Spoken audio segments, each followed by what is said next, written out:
Today we're making this wallet. So the first thing we're going to do is mark a border around the entire thing, paying close attention to the corners. Once that's done, we're going to put a drawing that I've done previously onto the leather and then mark it with a pen just to transfer the lines onto the leather. And here's what that looks like when we're all done with it. Then we're going to tape up the back so that when we're tooling it behaves better.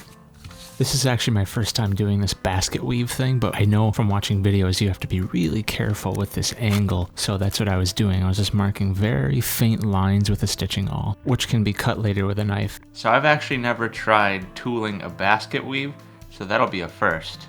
So now begins the arduous task of beveling one side and then the opposite side and repeating that through the entire design, making sure to get every single line, even the ones that are tucked into the corner. So now that all the beveling is done on each square, we can take a thumbprint and just give it some texture all the way into the square, and then take a swivel knife and just do really faint cuts to make it look like a basket. I ended up using a textured thumbprint stamp, which I didn't want to do. I couldn't find my smooth one. Okay, now the spooky part. I always go too much with decorative cuts, so I'm gonna go really light and just do very specific spots. So if you watch my hand, I just do these really faint little flicks, and that worked really, really well. Alright, I am very happy with how that turned out. So now we will go to painting.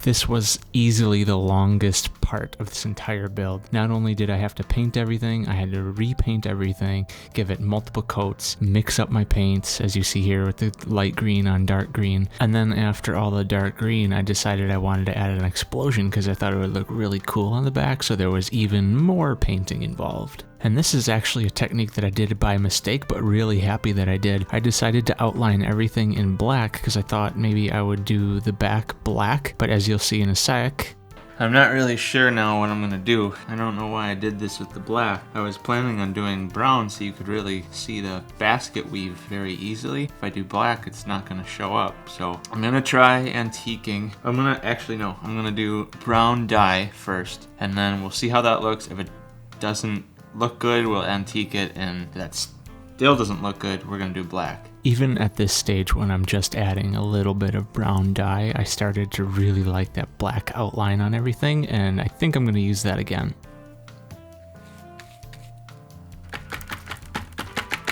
It's always nerve-wracking adding any antique because I'm scared that it's gonna just absolutely ruin all that hard work. But I think in this instance, it really helped. You see all these little tiny cuts and everything.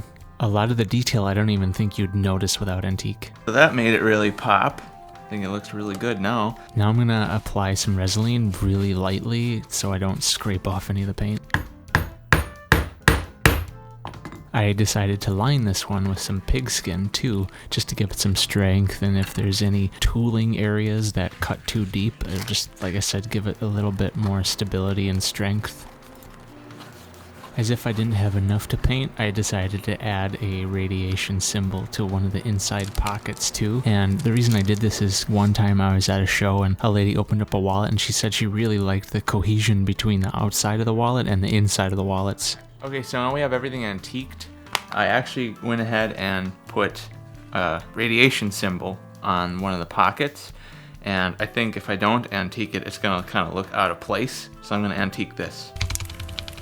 I'm actually worried that I don't want some of these tooling marks in the yellow to show up, but we'll have to see how that looks. It could look really cool, or it could just suck. I love wiping antique away when the design actually works out.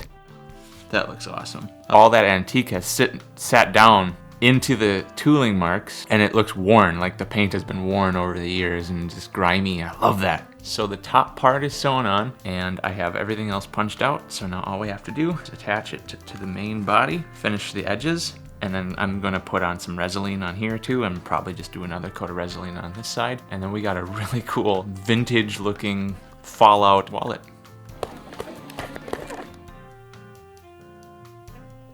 I use way too many tools. So there we are, one kaboom wallet. I think it turned out really well. I'm very happy with it. Even the logo stands out pretty nice. And that's it. I hope you enjoy watching me make this.